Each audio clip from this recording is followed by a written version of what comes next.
Many, many years ago, before kids, rescue animals, a mortgage, and a husband, I was a travel writer in Europe. I did most of my trips alone. This story is about the first time I visited Prague. I'd never been to Prague, and the trip was last minute, so I had little time to prepare. My travel partner had dumped me in another country, and I was determined to make the best out of the trip by visiting a place I'd never been. Upon arrival at the train station, I visited the accommodation office and asked for a hostel not far from the center. In my early 20s, winging it was part of the fun. These days, I'm far less adventurous. The hostel they sent me to was a sprawling, crumbling, slate-gray Art Deco building on a nondescript street about a 10-minute walk to Old Town. The inside was probably beautiful at one time, but by the time I checked in, it was full of shabby, mismatched furniture and cheap, stained carpet. Most of the light fixtures were broken, leaving everything but the lobby dark and gloomy. It smelled of standing water and dust. I found my room, a double for $12 per night, and made note of the fact that I had a roommate. She wasn't there, but on her side of the room, there was a suitcase, dress neatly folded across the back of a plastic chair, a scattering of makeup containers on the beat-up desk, and a stack of German fashion magazines on the bed. As I had no plans or goals on this impromptu trip, so I spent the afternoon exploring Old Town Square, the Jewish Quarter, and Wenceslas Square. I purchased some Czech crystal for my mom and painted eggs from a street vendor for myself. I also made reservations for a sunset dinner cruise for one. At around 6 p.m., I returned to my room to shower, change clothes, and unload my purchases. When I left my room about an hour later, there was no indication that my roommate had returned at any point during the day. After the cruise, I stopped at a tiny bar on Tinska and had a glass of wine. I'd heard horror stories about the dangers of Prague, but I felt no more trepidation than I did in any other large city. Sure, the cobblestone streets, fog rolling off the Vltava, backlit Gothic architecture, and winding alleys made me think of Jack the Ripper and Dracula, but in a good way. It was nearly midnight when I returned to my hostel, so I was surprised to find that my roommate still hadn't returned. That wasn't uncommon, though. Backpackers are a fickle lot. She could have gone on a short overnight trip and just left her stuff behind, hooked up with a guy, and was holed up at their place, or hanging out at another hostel. So I was surprised, but not concerned. I took another shower before bed, however, and was surprised to find that things in the room had changed up on my return. Her bed was neatly turned down, the magazines had moved to the nightstand, and the dress was gone. The strangest thing, though, was the addition of a pink, silky nightgown spread across the bed. My bed. Maybe she thought she still had the room to herself. I didn't see how. My shopping bags, clothes, and toiletries were in plain view. I gently moved the nightgown over to her bed and then settled in for the night as I wrote in my journal. I assumed she was in the shower or somewhere nearby, so I expected her return shortly. After about an hour, though, her side was still empty. I needed to use the restroom before I went to sleep, so I made one last trip down the hall. The building was unusually quiet. There weren't the regular sounds of chatty backpackers, the clinking of glasses, or music that would normally leak through the walls. There was nothing. It was hushed, like a church after the congregation has left. I found myself practically tiptoeing back. My room was near the end of the hall, and I couldn't shake the feeling that the corridor was darker than before. The few working lights were blinking as they struggled to stay lit, and it reminded me of a fun house. A tightness began to fill my stomach, and I subconsciously quickened my steps. There wasn't a soul behind me, yet I kept glancing back over my shoulder, convinced I'd see someone gaining momentum on me. The only sound was the soft thud of my flip-flops as they struck my soles. I was flooded with relief as I flung open my door, but it didn't last long. Everything was exactly as I left it, except for the silky nightgown, which was now back on my bed. Sleep came in fits and starts. I left the lamp on for a while, still convinced my roommate would be right back, but the shadows it cast made the room even spookier. It was too dark with the light off. I'd finally slipped into a deep sleep when I suddenly heard the door open. A man stood in the darkened doorway, the hall light behind him showing just enough for me to see his contorted face. "I didn't mean to," he sobbed. "You have to help me." Too confused and disoriented to be scared, I sat up, scrubbed at my eyes, and reached for the lamp switch. But once the room was light, I saw that the door was closed. There was no man. I quickly bounded off the bed and went for the door. It was locked. Nobody could have entered without a key. And the hallway? Empty. I passed the rest of the night fully clothed, sitting up in bed and with the light on. Though I'd paid for 2 more nights, at 7 a.m., I gathered all my stuff and went down to the reception desk to check out. "By the way," I said to the 20-something receptionist, "my roommate never returned. I'm a little concerned." She picked up the room key, looked at it hard, frowned, and then glanced at her computer. "What room were you in again?" When I repeated it to her, she looked back at her screen. "Ma'am, that room's been empty for 3 weeks, and it's been cleaned since then. We only have 6 people in the whole building. The hostel has since been renovated and is now a luxury hotel."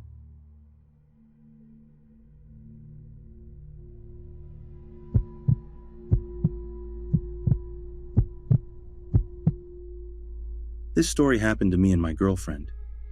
To give you some context, she and I met online in 2015 and fell in love. We communicated via Skype for 3 years because we lived in separate countries until I came to live with her in February of 2018. So a few weeks or so before I flew to meet her, she had made friends with a group of guys in her hometown, and I got to meet them shortly after living with her. They ranged in age from 16 to 18, and they would come over to visit us very often because we lived close to the high school they attended. At first, I found it a bit weird that they would always come over and take up so much of our time, but they turned out to be really good friends over time. But back then, there was one in particular that always bugged me. Dan. As I mentioned earlier, the guys would come and visit and hang out with us a lot, but Dan was the one that would always take up most of our time. I say this in the sense that he would message us early almost every day, asking if we were home and if he could come over, and would proceed to spend almost the entire day, from morning to night, or early afternoon to night, depending on his work schedule, at our place. He would also go out of his way to meet us and bump into us wherever we went, whether it was the store, a coffee shop, or any other place you could think of. While I found this annoying, there wasn't anything particularly creepy or weird going on yet. Mind you, we live in a small town where it's almost impossible to not run into someone you know on the way to buy groceries or something like that. Plus, I had only known him for about as long as my fiancée had known him, which wasn't a very long time, so I thought I was maybe judging him too harshly.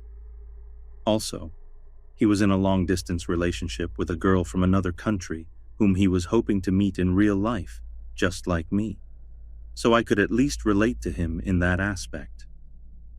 I decided to let it slide, but made a note to keep an eye out for any suspicious behavior. The problems seemed to start once he also started trying to incorporate himself into other aspects of our life.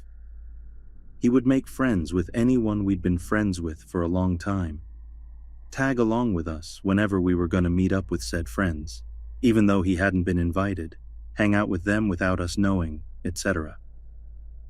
My favorite instance, and the one that made me become more suspicious with him, was one time when we were going to hang out with some longtime friends of my fiancée. As the friend had finished her shift, and we were getting ready to get into her car to drive over to her place, Dan suddenly shows up and joins us to their place, uninvited. It was just so off-putting that he would just invite himself over without our friends or even our permission. Then, when we were done there and walking home, the three of us passed his house and assumed he'd go home. But, nope.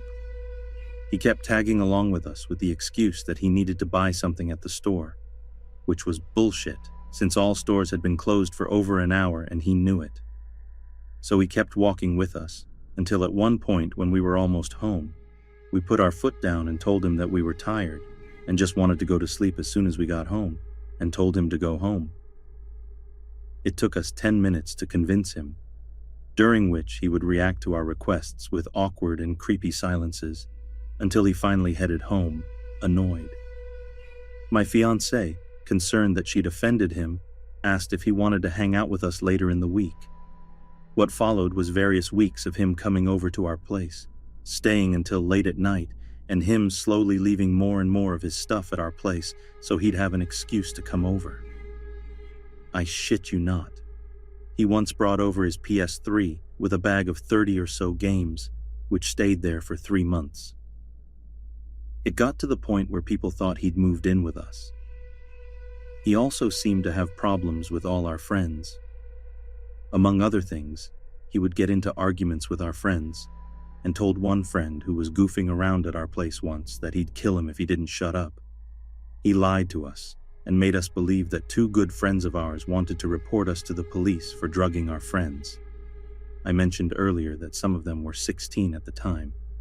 He allegedly hit one of our friends' girlfriend once, etc. It was like he wanted us all to himself and to isolate us from our friends. The last thing he did, which ended up being the key to us getting rid of him forever, was that he started dating my fiancé's cousin, MJ. He broke up with his long-distance GF under suspicious circumstances and started dating her. As a result, whenever MJ came to visit, Dan would come along as well. My fiancé wanted to hang out with MJ. There was Dan. Even when he was dating someone else, his obsession with us never ended. One day when we were in town, we met another friend of ours, and Dan insisted that we hang out with that guy all day when we'd already agreed to do something else. When we refused, he and MJ ditched us to be with him, and that was when we'd had enough. We got into a huge fight later that day in a park, with some of our friends as witnesses, and told him off, telling him we wanted nothing to do with him anymore and to pack up his shit and never show his face at our place again. This unfortunately resulted in my fiancé and MJ not talking to each other for a long time. We had to move a few times since then, the most recent being February of last year, and we never saw him and blocked him on all our social media and blocked him out of our lives. We know from friends that he tried a few times to ask around where we live, but our friends always have our backs and don't tell him. MJ and my fiancé recently made up after she dumped him, and now that the sour taste he left behind is for the most part gone, it goes without saying that we never want to see him again.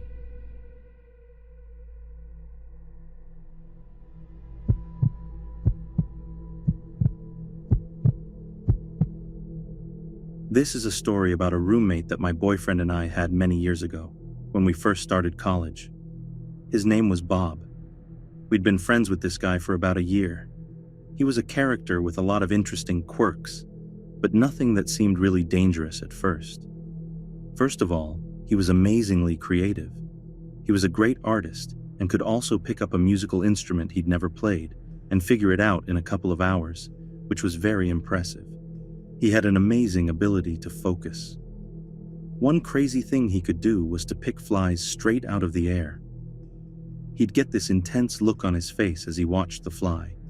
Then he'd slowly approach it and bam, pinch it out of the air in mid-flight. He also liked to burn things. Often we'd be kicking back and suddenly there'd be the smell of burning hair or something. There he would be, sitting over the ashtray burning something he'd found, with that same intense look of concentration on his face. Once someone brought over this big stand-up cardboard Easter bunny. We didn't have it for an hour before we noticed smoke coming from the front yard. There he was, watching the bunny burn. In retrospect, there were some things that indicated something was wrong with him, beyond his quirky behavior. A couple of times he accidentally hurt my dog, shut his leg in the door, or carelessly grazed him with a lit cigarette. Once, when he was cat-sitting for a girlfriend, the cat mysteriously disappeared. A girl I knew claimed that he had tried to bury her puppies under a shed. They liked to crawl under there to sleep, and he filled in the entrance. But he and she had kind of a weird history, so I believed him when he denied it. So one day some friends of ours came by the house while we weren't home. They caught him picking up and throwing one of our dogs, hurting her, for fun. I confronted him over this, as I was naturally pretty upset. He told me in a completely matter-of-fact way that he'd decided to conduct an experiment that he'd been working on for a while. He wanted to see if he gave my dogs only bad attention and pain, whether they would learn to enjoy it. He acted like this was a totally rational explanation.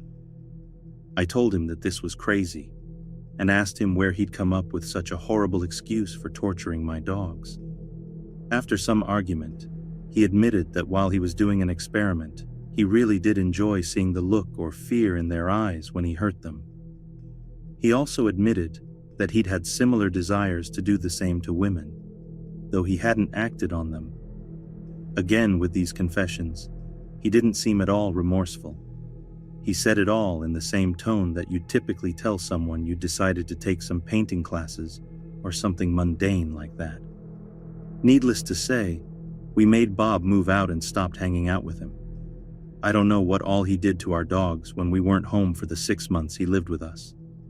I did hear from a mutual friend that when he found out our dog had puppies, that he was surprised that she could get pregnant after what he did to her. Pretty disgusting. I wouldn't be surprised to see his name in the papers as being a serial killer or something someday.